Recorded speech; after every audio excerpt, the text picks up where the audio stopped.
The man known to history as Ramesses the Great, known simply as Ramesses in his lifetime, was born in the late 14th century BC.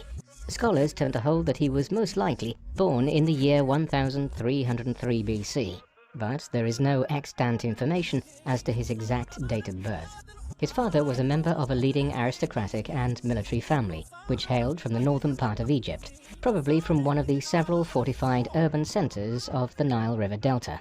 His original name is unclear, but he would later become known as Seti I, as we will see. Ramesses' mother was Tuya, the daughter of a military officer named Raya, and so a member of the Egyptian military nobility herself. Ramesses was born into a world that had been going through one of the first golden ages of ancient times. This was the height of the Bronze Age, and powerful centralized states had emerged in many parts of the eastern Mediterranean and the Middle East. The Greek world was dominated by powers like the Mycenae on the mainland and the Minoans on the island of Crete, and throughout this time, complex literary and artistic societies were beginning to emerge in ways which would shape the ancient world for centuries to come. In what is now Turkey, the powerful Hittite Empire had emerged, centered on the city of Hattusa. Shortly before Ramesses' birth, it had begun conquering parts of the Levant and Mesopotamia, and was effectively Egypt's most significant rival for power in the region. Further to the southeast, a number of significant states existed in Mesopotamia proper and Persia, notably the Babylonian Empire and the Assyrian Empire.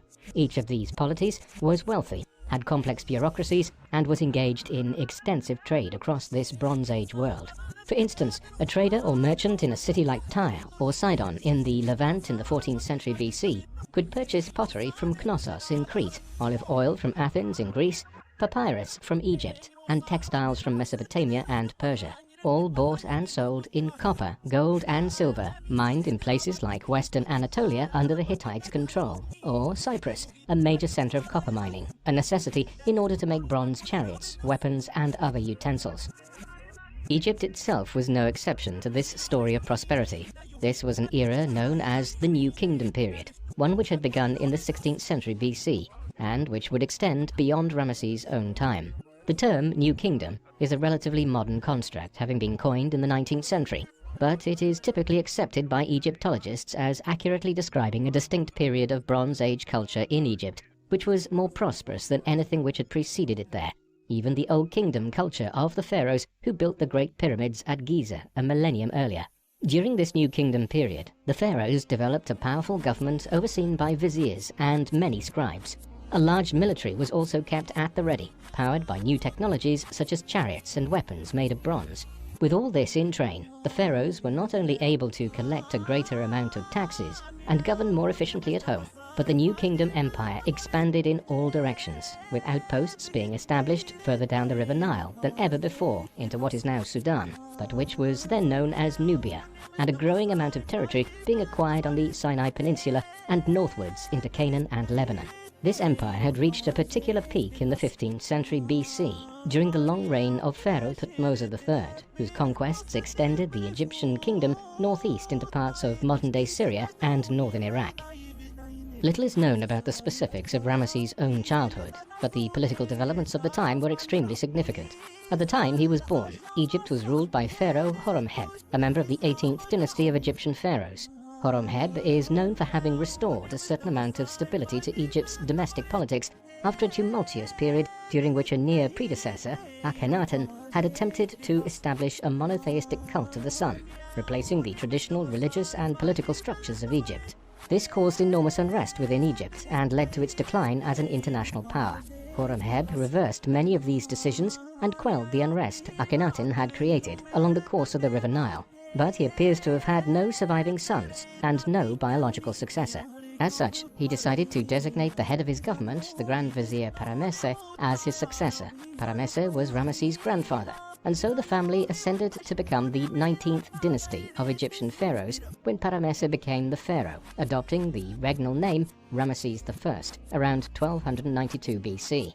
He ruled for just a few short years before his death, at which time Ramesses' father succeeded him as second pharaoh of the 19th dynasty, adopting the name Seti I in honor of Seth, the Egyptian god of war. Ramesses was now the heir to the throne of New Kingdom Egypt, as he was soon appointed as Prince Regent by his father, who would reign for just over a decade. during which time he began to re-establish Egyptian control over some of the territory which had been held to the northeast in Canaan and Syria under earlier rulers such as Thutmose III, but which had been lost as a result of the divided state of the kingdom during Akhenaten's reign and religious reforms. Ramesses doubtless accompanied his father in some of his campaigns northeast of the Levant and gained valuable military experience during his time as Prince Regent. He would soon need this experience, as he ascended to the throne as a relatively young man. He is known to have become pharaoh on the 27th day of the season of the harvest in a particular year of his father's reign, one which is believed to equate to an accession date of the 31st of May 1279 BC. He would reign for the next 66 years in what is typically accounted as the most significant reign of any Egyptian pharaoh, adopting the full regnal name Uzma Atres et Epenre, meaning roughly the law or harmony of Ra. The Egyptian sun god is powerful. I am chosen of Ra.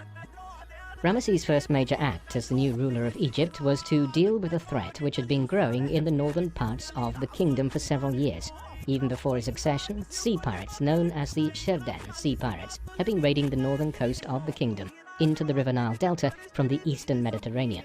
This was one of the most prosperous and important parts of Ramesses' kingdom, and it was vital that these encroachments be stopped.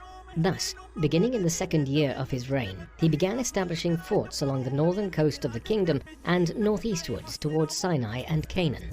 New ships were also constructed to patrol the waters of the eastern Mediterranean, and warning posts were set up to signal to larger settlements when raiding parties were making their way towards the Egyptian kingdom.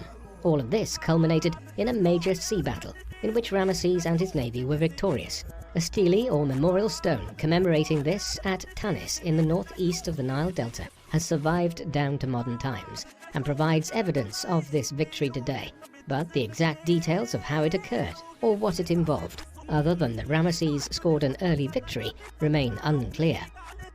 Having stabilized the northern shores of Egypt and the Nile Delta, Ramesses' primary aim became to restore Egyptian control over Canaan and other parts of the Levant as had existed in earlier times.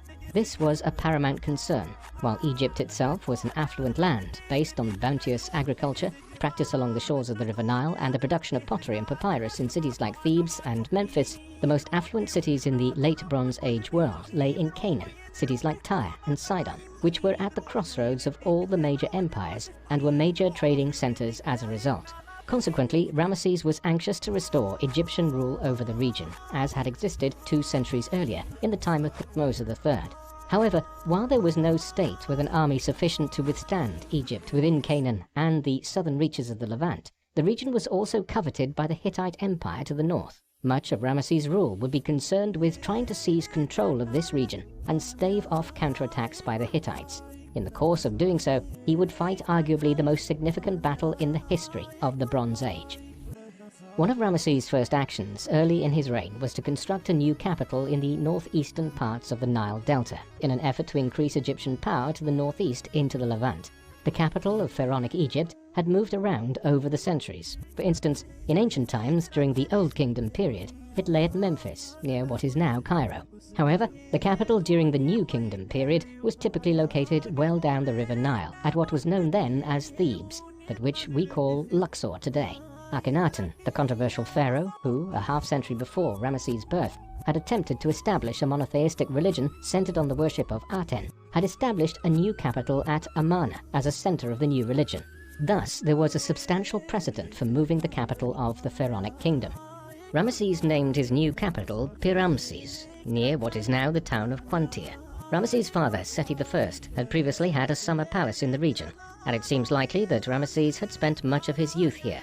Now, in the 1270s, he established it as a quasi-military capital with large workshops and factories erected to begin churning out significant quantities of weapons, armor, and chariots. As such, Ramses became a kind of administrative capital of Lower Egypt. But as we will see from Ramesses' building program, he never abandoned the belief that Thebes or Luxor was the religious and spiritual capital of Egypt.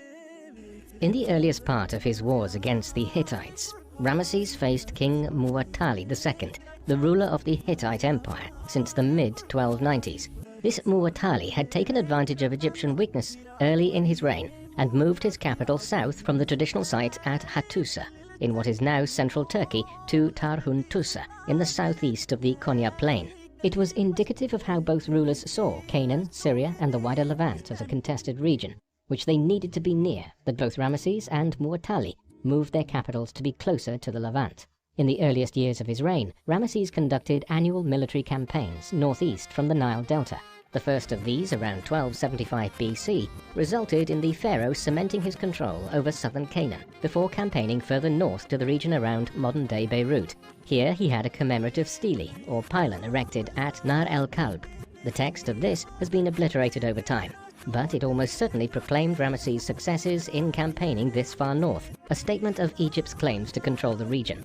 Similarly, he engaged in further campaigns against the Amurru, a people who occupied much of what is now Syria as vassals of King Muwatalli and the Hittites. However, whatever nominal control over this region Ramesses was able to establish in 1275 was ephemeral. No sooner had he withdrawn back to Ramesses at the end of the campaigning season than Egyptian influence in Syria effectively collapsed, and the Hittites were able to reimpose themselves.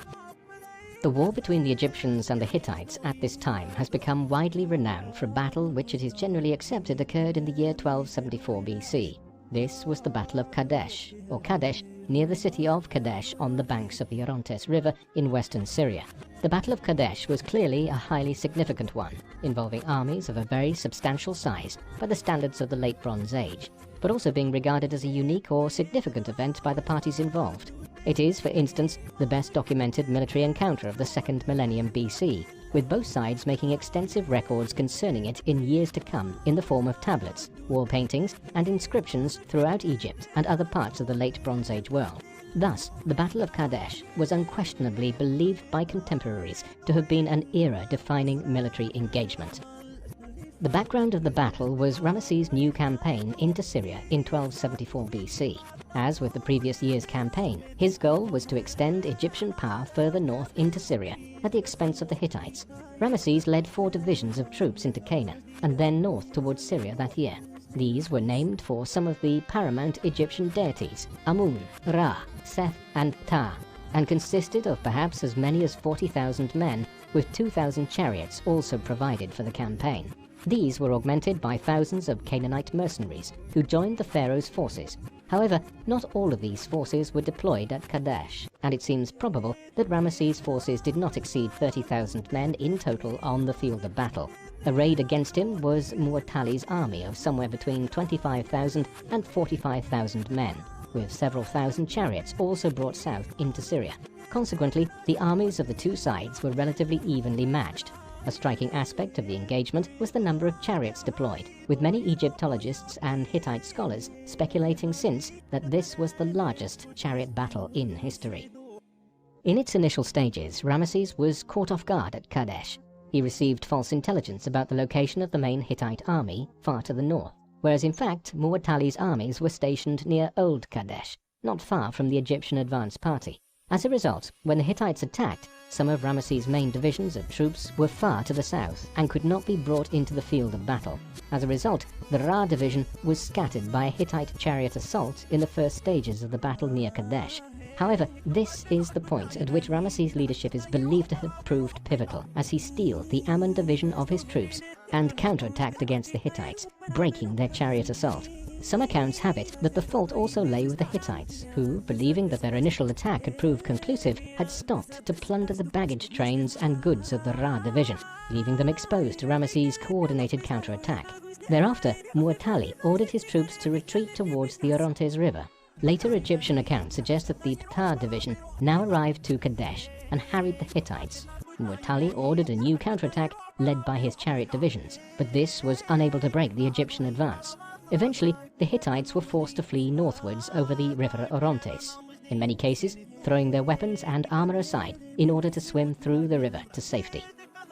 It is unclear exactly how conclusive the alleged Egyptian victory at Kadesh was. Some Egyptologists believe that the battle was a major military victory for Ramesses. He certainly depicted it as such. For the rest of his long reign, the pharaoh consistently erected stelae and had inscriptions and wall paintings placed in temples and in his palaces, depicting Kadesh as a great victory for Egypt in Syria. These include the Kadesh inscriptions or bulletin and the poem of Pentor, a prose account of the Egyptian victory which is repeated on the walls of temples all along the course of the River Nile. The poem is extant in 8 different places, while the bulletin is to be found inscribed in 7 different locations around Egypt. Consequently, it is clearly something which Ramesses tried to establish as the official version of his alleged victory at Kadesh. But other scholars of the late Bronze Age world are more skeptical, with some arguing that Kadesh was probably more of a stalemate than a victory for either side.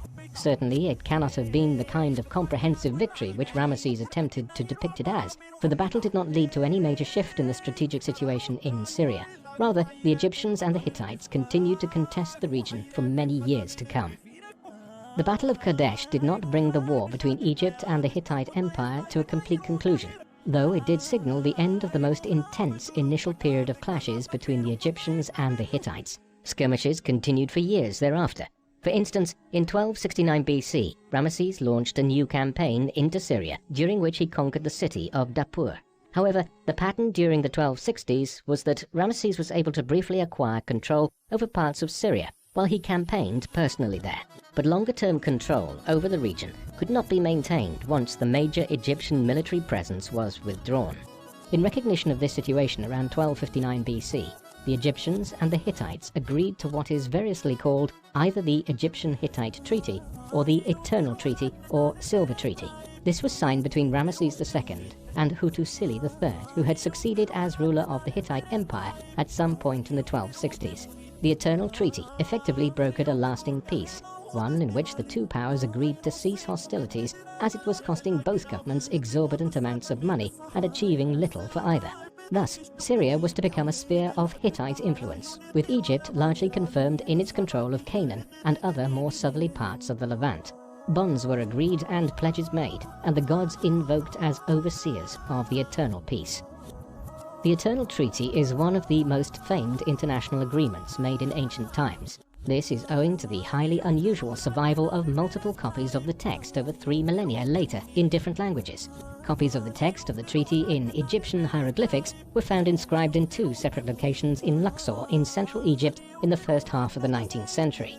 Then, in the first years of the 20th century, the German archaeologist Hugo Winkler uncovered a copy of the text in the Akkadian language, the lingua franca of the Hittite Empire and other states of the Middle East in the 13th century BC, as part of a cache of approximately 10,000 tablets which were discovered while excavating the ancient Hittite capital at Hattusa in Turkey.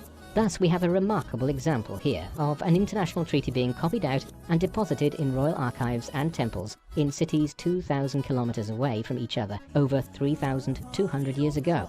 As to the motives of the respective parties, it is clear that both Ramesses and Hattusili had both come to believe that peace and the fostering of trade in the Levant would be more beneficial than a continuation of their rivalry, while both states were quite likely wary of the rise of the Assyrian Empire to the east in Mesopotamia and believed the united front against this upstart power was better than ongoing warfare in Syria. The signing of the Eternal Treaty also provided a respite for Ramesses in order for him to concentrate militarily on matters to the south of Egypt. For roughly a millennium between the middle of the 3rd millennium BC down to roughly 1500 BC, the region of modern-day Sudan had been independent of Egypt. At the time it was known as Nubia and was dominated by the Kerema culture, which produced states like the Kingdom of Kush. However, during the New Kingdom period, and in particular during the reign of Thutmose III, Nubia had gradually been brought more and more under the control of pharaonic Egypt. As with Canaan and Syria, Egyptian control declined here as a result of the unrest created by Akhenaten's rule in the 14th century BC. But Ramesses was now in a position to reverse this situation. Early in his reign, he had already campaigned south of the first cataract of the Nile. These cataracts are a series of locations along the course of the River Nile where the whitewater rapids predominate, and were used at the time as intermediary points where Egyptian arms were extended as far as was possible in campaigns against the Nubians. By the 1260s, Ramesses had effectively extended Egyptian control as far as the Second Cataract, which lies south of Abu Simbel and Wadi Halfa in what is now northern Sudan. But the period following the establishment of the Eternal Treaty with the Hittites provided a military respite which allowed Ramesses to send forces further south again to the Third Cataract. This lies well into Sudan at the northern margin of the Dongola River. Here, Ramesses was able to establish a southern military colony at Tombos, as evidenced by the discovery of pharaonic and royal inscriptions here in tombs built at the height of the New Kingdom in the 13th century BC. Thus, by the 1240s BC, Ramesses had effectively brought a significant amount of Nubia under outright Egyptian control. Ramesses was soon campaigning westwards as well. Our knowledge of Libya in ancient times is surprisingly limited for a region which was in close proximity to major centers of civilization such as Egypt and Crete. Generally speaking, the main settlement points here were a series of ports and oases along the north coast or slightly inland, but proximate to the Mediterranean Sea. The land here was known as Gehennu to the Egyptians. Libya is a name derived from later Greek descriptions of the region. Despite the lack of historical knowledge about the society that existed here in ancient times, there was significant contact between the Egyptians and Libya throughout the New Kingdom period, mostly in the form of Berber raids into the western branches of the Nile Delta and Egyptian efforts to establish coastal colonies along the north of Libya. Ramesses attempted to further this effort by establishing new forts along the Mediterranean coastline and reinforcing a fort at Zawiat el-Rakam, which his father, Seti I, had established earlier after campaigning against the Libyan tribes of the region. In the course of Ramesses' reign, this became the major western extremity of the Egyptian kingdom, though trade centers and vassal states were to be found further to the west in Libya proper. These accomplishments, as with nearly everything else to do with Ramesses' military endeavors, were recorded in a series of stelae and other monumental inscriptions in southern and central Egypt later in his reign. With these campaigns in Nubia and Libya, and the earlier endeavors in Canaan and Syria, by the middle of his reign, Ramesses had succeeded in extending the Egyptian kingdom to the greatest point it had been at since the days of Thutmose III 2 centuries earlier. Beyond the pharaoh's core control of Egypt, his forces had moved south along the River Nile, effectively repossessing Nubia after it had broadly regained its independence during the period of instability under Akhenaten in the 14th century BC. Elsewhere, Ramesses had campaigned westwards into the deserts of the Sahara and along the north coast to bring Libya into a partial vassalage. However, it was his conquests to the northeast that were most substantial. Here, Ramesses had captured Canaan and much of Syria. It wasn't simply that this was one of the richest parts of the world at the time, with affluent trading cities like Tyre and Sidon. But in order to achieve some hegemony here, Ramesses had to defeat one of the most substantial powers of the ancient world, the Hittite Empire. In doing so, he carved out one of the largest territorial empires ever seen up to that time. Thus, in the late Bronze Age, Ramesses had arguably transformed New Kingdom Egypt into the most powerful state in the known world, a major achievement after the period of instability that had characterized Egypt as recently as the 14th century. Throughout his military campaigns of the 1270s, 1260s and 1250s, Ramesses was accompanied by an ever-growing number of his sons. This is unsurprising when we consider that Ramesses is believed to have had approximately 100 children, of which a roughly equal amount were sons and daughters. Such a large brood was a byproduct of the practice of polygamy by ancient Egyptian pharaohs. Ramesses had many wives, the details of several of which are well known. For instance, his primary consort was Nefertari, the first of Ramesses' great royal wives. Her background is not precisely known, but some have speculated that she was descended from Pharaoh I, who had ruled Egypt 4 decades prior to Ramesses' succession as part of the 18th dynasty.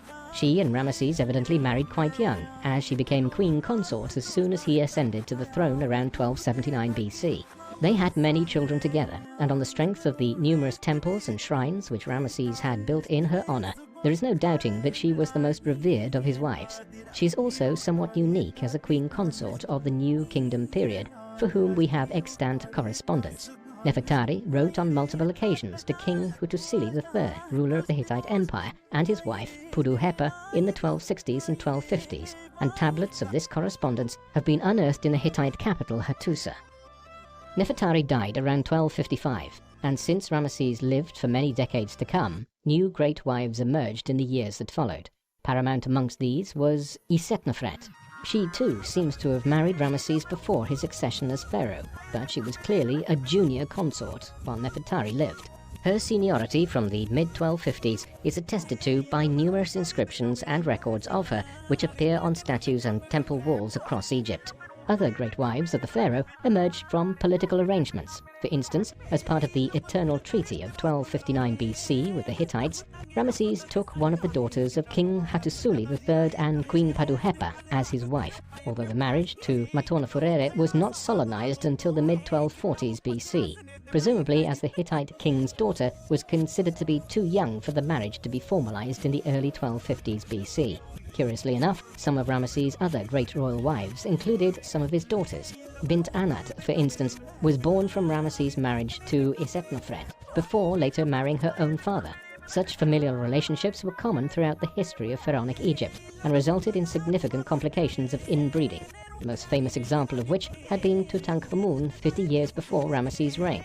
Tutankhamun suffered from multiple physical ailments, the exact nature of which are still debated, but which Egyptologists concur were most likely owing to the species of inbreeding that characterized Ramesses II's own familial life in the 13th century BC.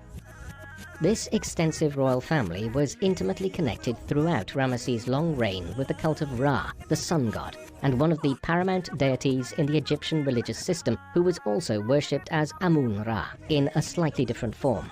Ra, along with others such as Ptah and Horus, were the paramount deities of the New Kingdom, and as we will see shortly, Ramesses' extensive building program across Egypt from the 1260s onwards made continuous efforts to associate the pharaoh with the cult of these particular deities.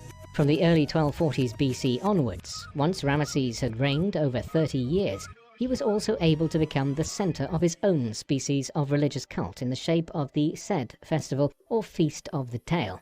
This was a religious festival which was held annually to celebrate the reign of any pharaoh who had ruled for over 30 years. It was nominally held in honor of the wolf god, Sed, or Wepwawet. The origins of the festival are somewhat macabre. It may have been the case that the Sed festival was originally held as a ritual in which a long-lived pharaoh was ritually murdered, the idea being that once he reached a certain age, it was time for him to be removed from power. Over time, the festival changed to one in which the king was honored rather than killed.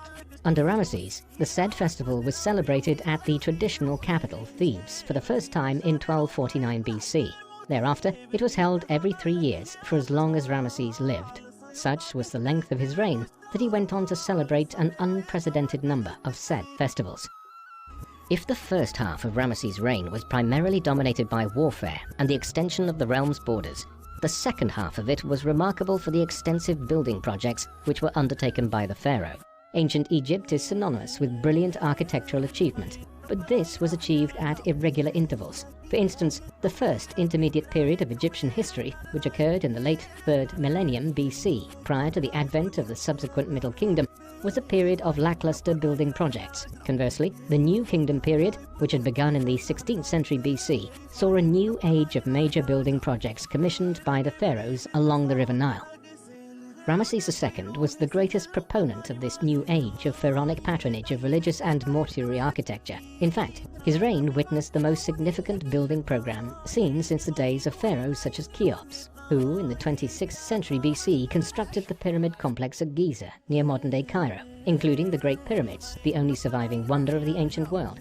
However, by the New Kingdom period, such monumental buildings as were constructed by Ramesses focused more on erecting great temples, obelisks, and statues to honor the pharaoh and the gods, rather than on giant pyramids to act as mortuary tombs. One of the most significant building projects undertaken by Ramesses was at Thebes, or Luxor, in central Egypt, the traditional capital of New Kingdom Egypt. Here Ramesses had the Ramesseum built on the Theban necropolis, an elevated region on the west bank of the River Nile in the city, where many other pharaohs had erected mortuary and religious buildings over the centuries. The Ramesseum took roughly 20 years to complete, and is effectively a temple with several courtyards surrounding it. Large stone pylons and gateways lead from courtyard to courtyard, with a gigantic statue of Ramesses towering over the inner court. The temple itself consisted of 3 rooms with columns and terrace-style cells dividing up the sanctuary.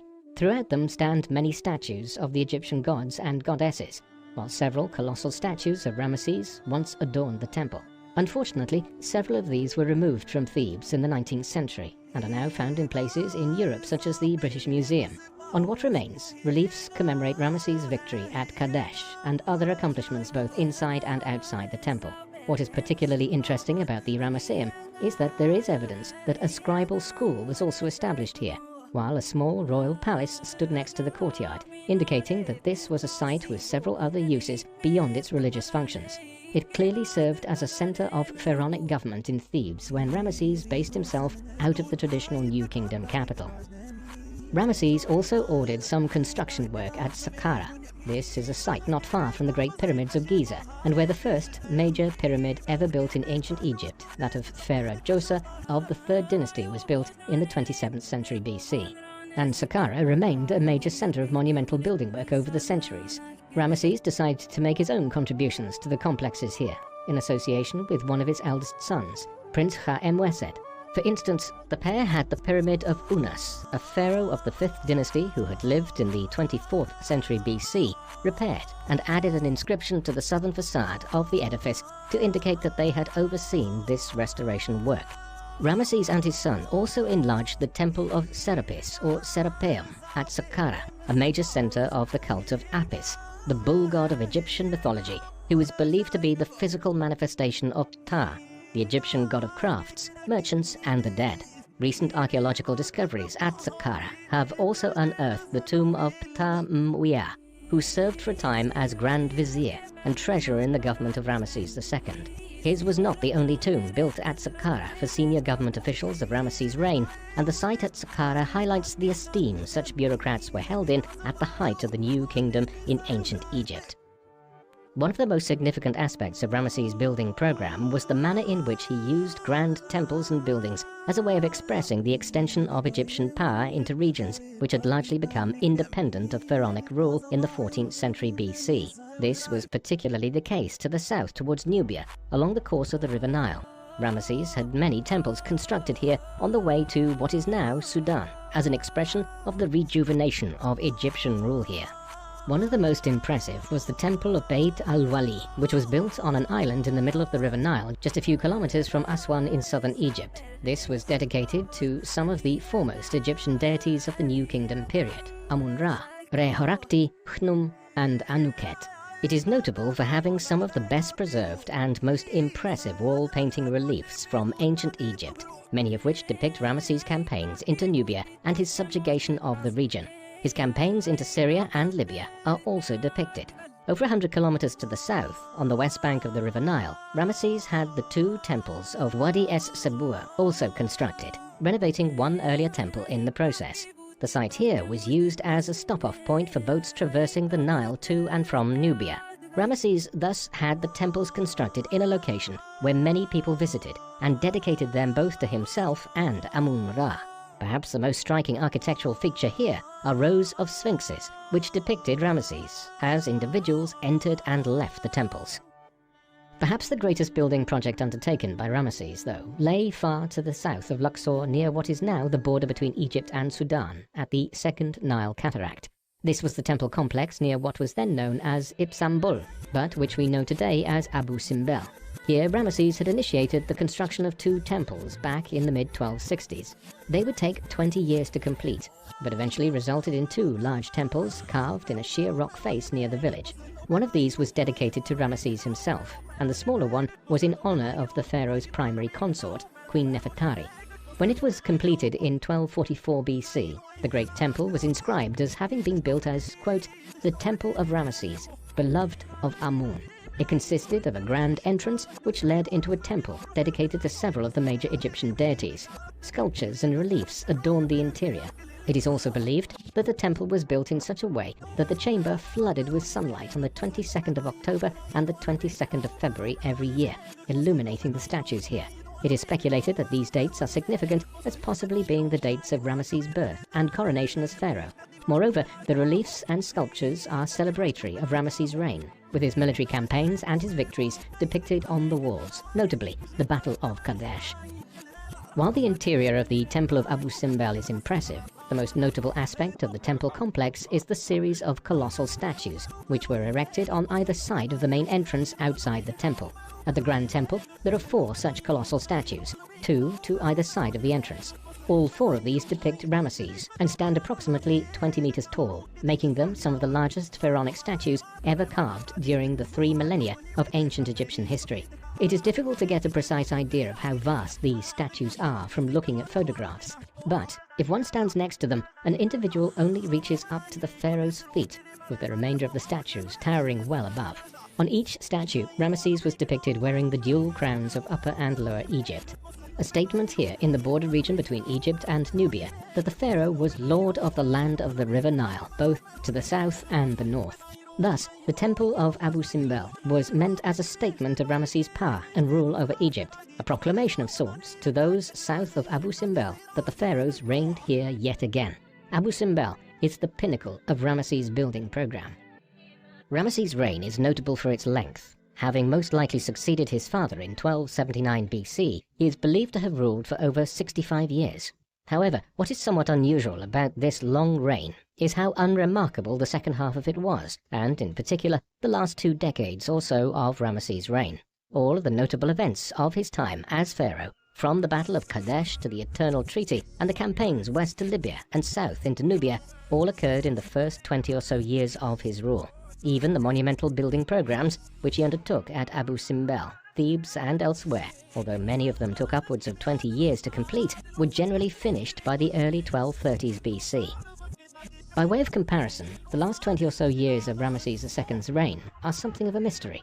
There is little evidence of major events or what he may have been doing. This is quite possibly because the pharaoh spent many years ill towards the end of his life, and with his health declining. Scientific analysis of his mummy in recent times has revealed that Ramesses suffered from a range of ailments in old age, including arthritis, atherosclerosis, and severe dental issues. But he survived for an immense amount of time despite these illnesses. Such evidence as we have indicates Ramesses II did not die until 1213 BC in the 66th year of his reign, probably aged around 90, an extraordinarily long life by the standards of the time. He was originally interred in the Valley of the Kings, where many pharaohs were interred in the hills outside Thebes. But owing to looting of the graves here, his body was moved on several occasions. Like all the ancient pharaohs, he was mummified, meaning that his body was partially preserved across the centuries. Ramesses was succeeded by his son Merneptah, who took the regnal name Ba-en-re-meri-net-jeru, which means the soul of Ra, beloved of the gods. This Merneptah is believed to have been the 13th son of Ramesses, a development which should have placed him well down the pecking order of possible successors to his father.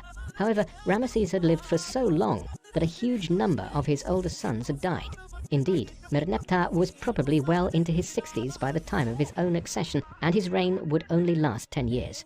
The most significant development during his reign was a victory which he won over the tribes of Libya at the Battle of Perire in 1208 BC.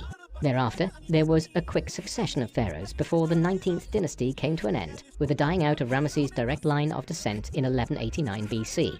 Thus, the dynasty lasted for just over a century and was completely dominated by the reign of Ramesses II. However, in recognition of the extraordinary reign of Ramesses the Great, many pharaohs of the 20th dynasty adopted his regnal name. In all, there were eventually 11 Ramesses, the last being Ramesses XI of the 20th dynasty, who died around 1077 BC. In death, Ramesses II has acquired an even greater historical fame over the years, as it has been regularly speculated that he is the pharaoh of the story of the Book of Exodus in the Old Testament. This is one of the earliest sections of the Old Testament, and is central to both Judaism and Christianity. In it, the story of the Jews, who are effectively living as slaves in what is termed the land of Goshen, but which is pharaonic Egypt, is related.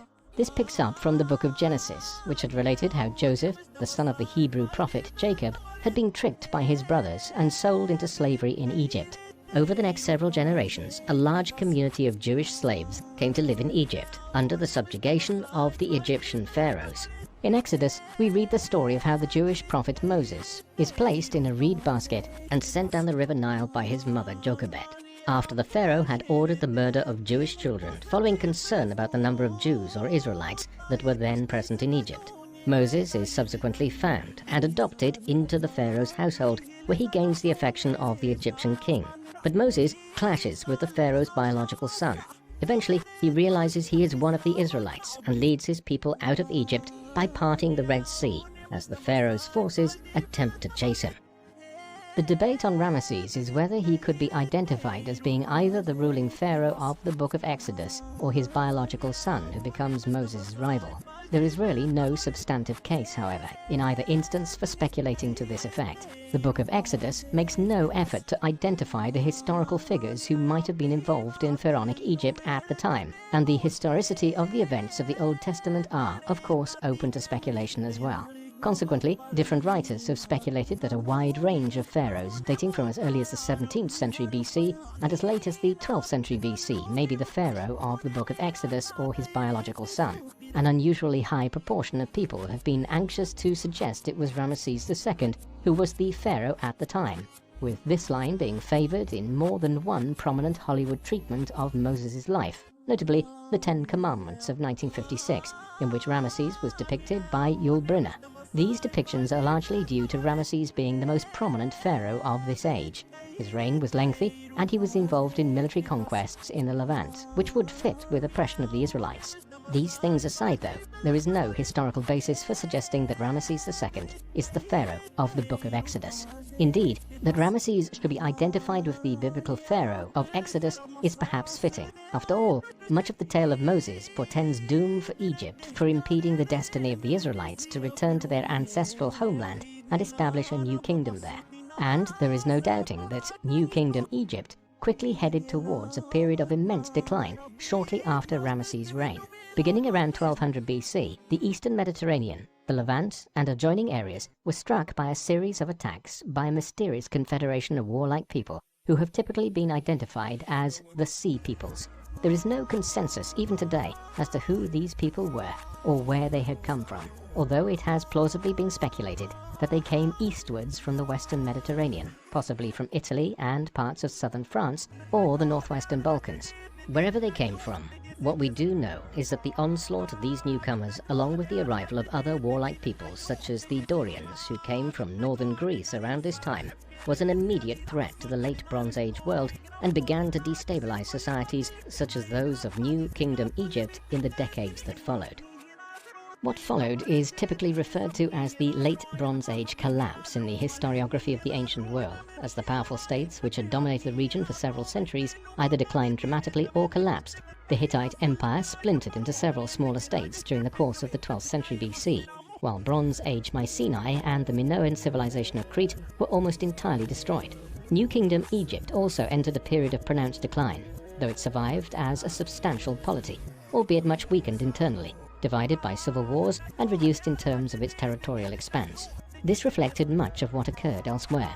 Trade collapsed across the Bronze Age world for the space of 2 centuries or more, and the economy was so impacted that whole cities were abandoned, and famines struck many regions, such that many historians of the ancient past refer to this as being a dark age of the ancient world, similar to what followed the collapse of the Roman Empire nearly 2 millennia later.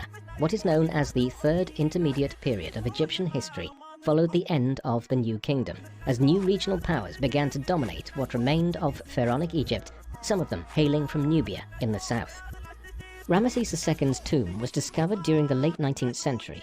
This was a time when Egyptology, the study of pharaonic Egypt, was entering its first golden age following the deciphering of Egyptian hieroglyphics using the Rosetta Stone.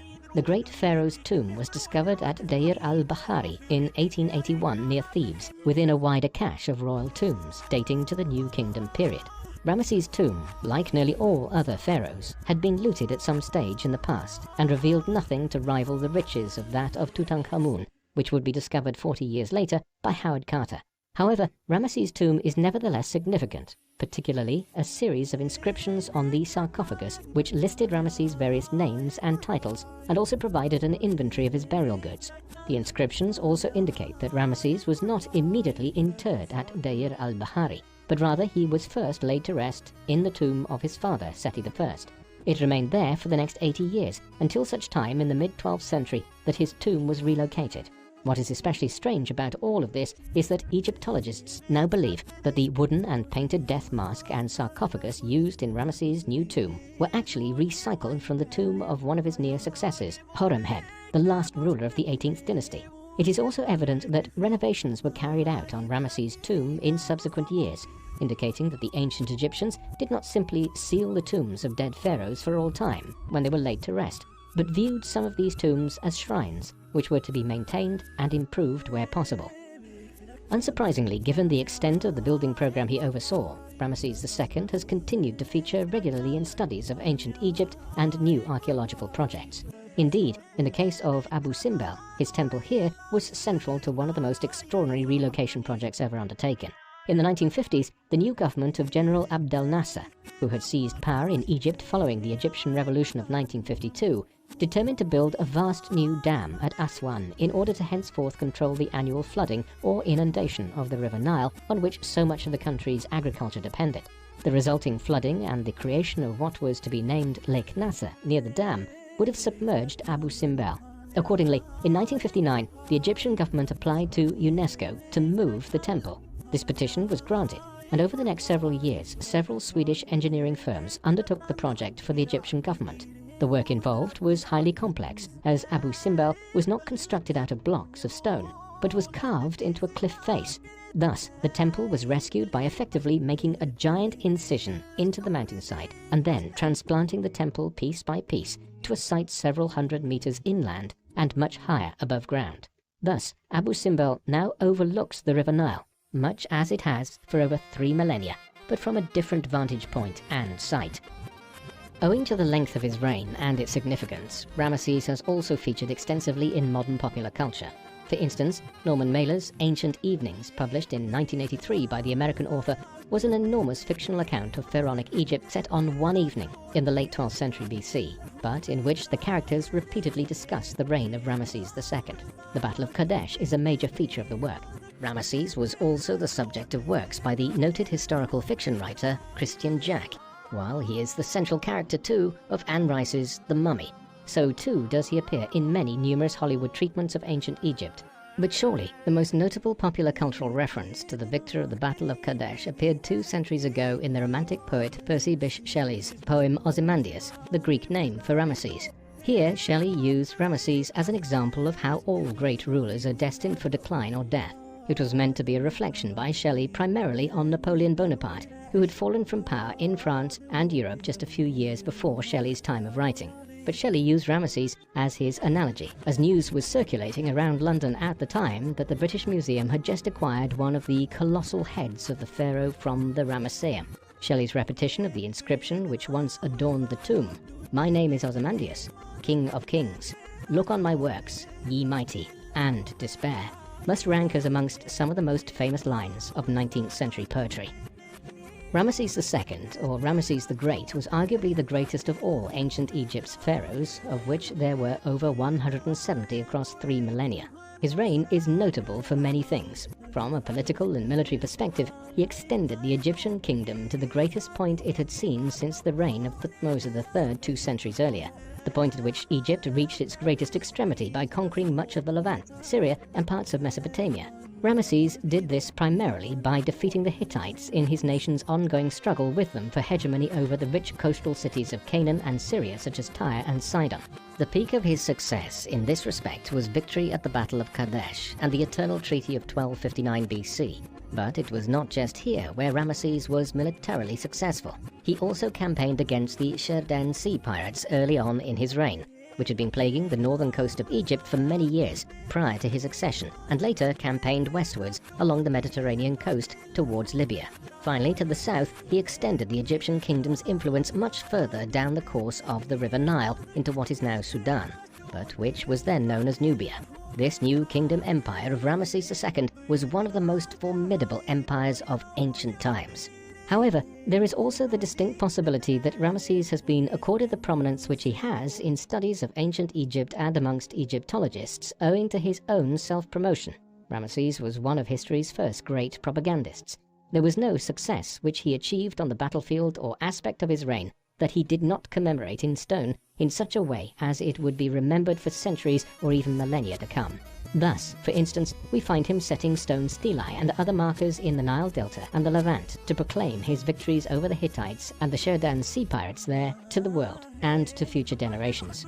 But it was his building program in places like Luxor, Saqqara, and above all Abu Simbel way down the Nile near Aswan, which afforded him his greatest legacy. Here in stone, he proclaimed to all his magnificence as a ruler, his ties to the sun god Ra, and his many military accomplishments.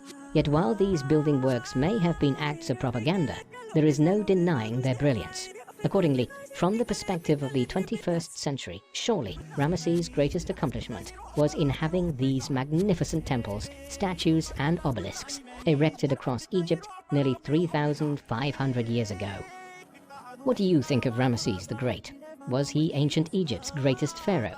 Or is the greatness of his legacy partly due to a shrewd policy of propaganda concerning his building project, as well as his promotion of his own military victories? Please let us know in the comment section, and in the meantime,